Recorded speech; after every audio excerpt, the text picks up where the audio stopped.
I hope you all had a wonderful holiday, whichever way you celebrate, and I just really hope you have some positive thoughts going into this new year. Anyway, I'm here to give you an update. I know it's been a while, but this time of year is particularly difficult for me. In the past, they used to call it traumaversaries. So when a big trauma happened, then usually around that time of year, you feel worse. Okay, I don't know what the trauma was. I have a lot of amnesia, so I don't know whatever the trauma was that caused this every October through, it starts in October.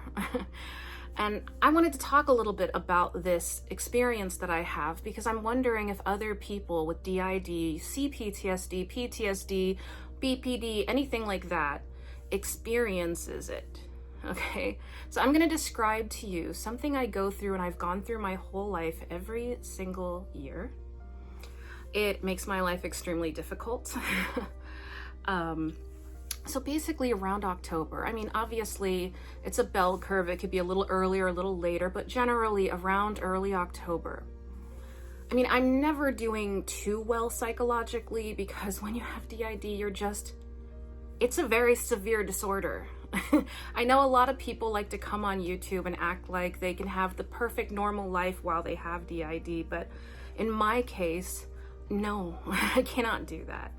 And so now and if I lose track while I'm talking, just understand I'm going through therapy, and DID gets worse before it gets better because like alters start coming out in therapy. So I'm having a lot of like forgetfulness. So I might forget what I'm talking about mid-sentence and I might not get it back.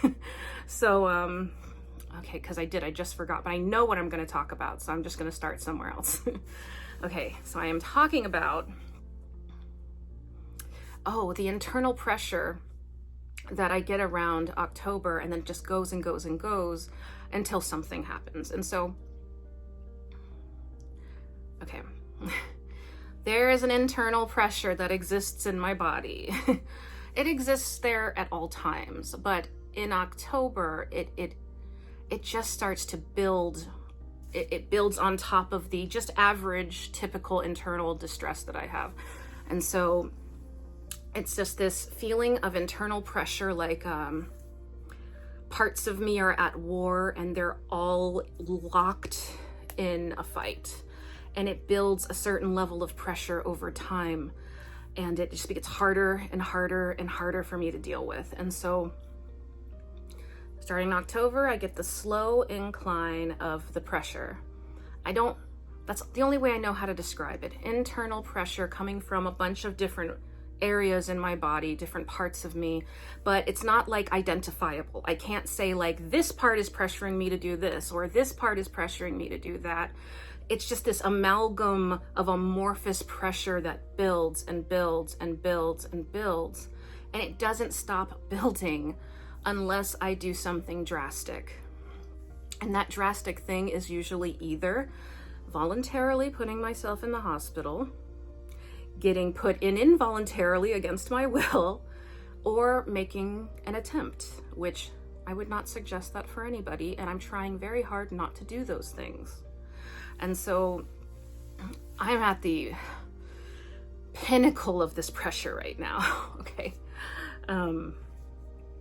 It's very hard for me to cope with.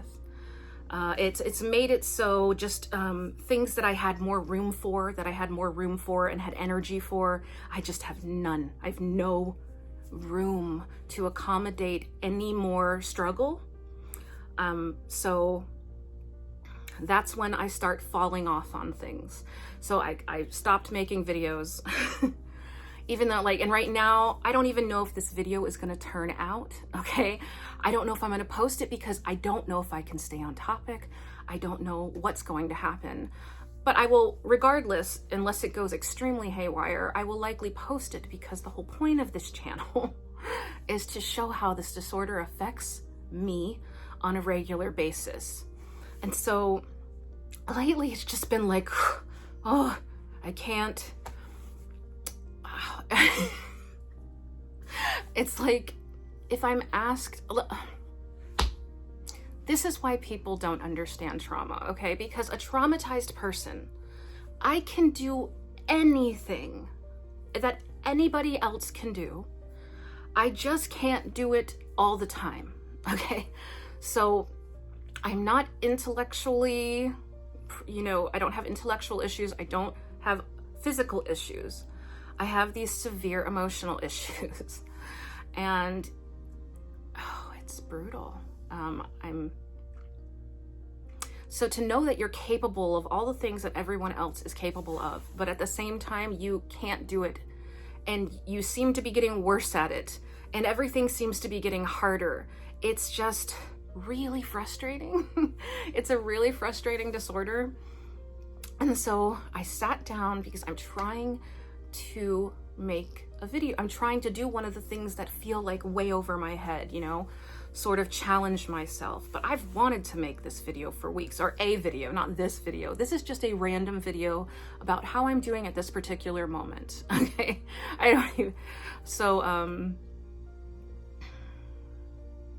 I just wonder if anybody else has this internal pressure that builds and builds and builds and will not stop building unless you do something horrible or get yourself locked up. I have dealt with this since I was 18 years old. That's the first time I can clearly remember having an issue in October through December. Though if I don't do the drastic thing, it just keeps going into the next year. Like, the pressure's not going to stop. I have not figured it out therapeutically how to stop the pressure. And so my therapists are like, is there any way you can slowly let it out a little at a time, like letting out the air of a tire? And I would love to do that, but guys, one of my trauma responses is hiding everything. I hide everything. On top of masking, I also hide things, because in my life, I learned that nobody cares whether or not you get better or you're okay or whatever. They just want to make sure you're going to behave okay. And so I spent my life trying to behave okay when I was horribly unwell. And that has followed me into my adulthood, and I cannot let go. Okay. Now I'm forgetting.